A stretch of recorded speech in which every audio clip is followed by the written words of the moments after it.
In 262, Aerys Targaryen becomes king, and the Seven Kingdoms are in peace.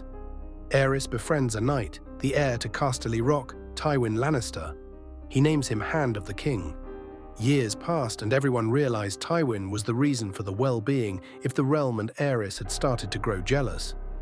Aerys was captured by mutineers at Duskendale and tortured for half a year until being rescued by Ser Barristan Selmy and Tywin Lannister. He started becoming paranoid, and his new master of whispers, Varys, only indulged him further by filling his ears. He started mocking Tywin.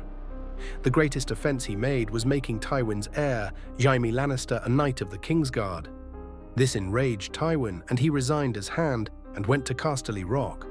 Later that year, in 281 AC, a tourney was held at Harrenhal, which was attended by many important figures. It was there that after winning the joust, that Prince Rhaegar chose Lyanna Stark as his queen of love and beauty, ignoring his wife, Elia Martell. Sometime later, Rhaegar kidnapped Lyanna and disappeared.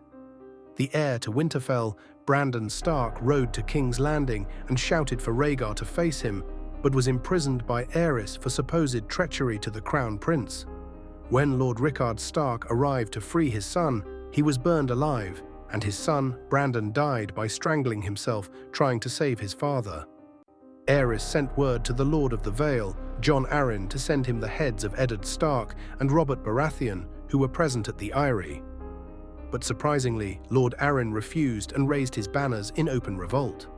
When it came time to choose sides, the North, the Riverlands, the Vale and the Stormlands were the rebels, while the Crownlands, Dorne and the Reach supported the king, and the Westerlands remained neutral, and so did the Iron Islands. Robert rounded up his forces and went north, but suffered losses on the way by Randyll Tarly and Mace Tyrell. Robert managed to camp out at Stony Sept, but was attacked by Jon Connington. The soldiers searched the town but couldn't find him when he suddenly came out of a brothel with his army and beat back the Loyalists. Aerys was mad and exiled Jon Connington and stripped him of all lands. Rhaegar's army, if 40,000, marched towards the Trident, where they were met by the 35,000 rebels. The fight was legendary, and in the center, Rhaegar injured Robert, but he strikes Rhaegar with a single powerful blow of his warhammer and caved in his chest, killing him instantly.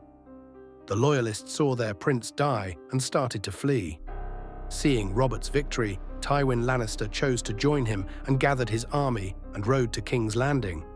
Robert sent Ned ahead of him, but the Lannister reached it first. He tricked Aerys into opening the gates and sacked the city. When Aerys ordered to blow up the capital with the wildfire stored throughout the city, Jaime Lannister killed the king and sat on the throne. Aerys had sent his family to Dragonstone, but didn't let Elia and her children go, and they were killed by the Mountain and Aemry Lorch. Robert was declared king as he had Targaryen blood from his grandmother.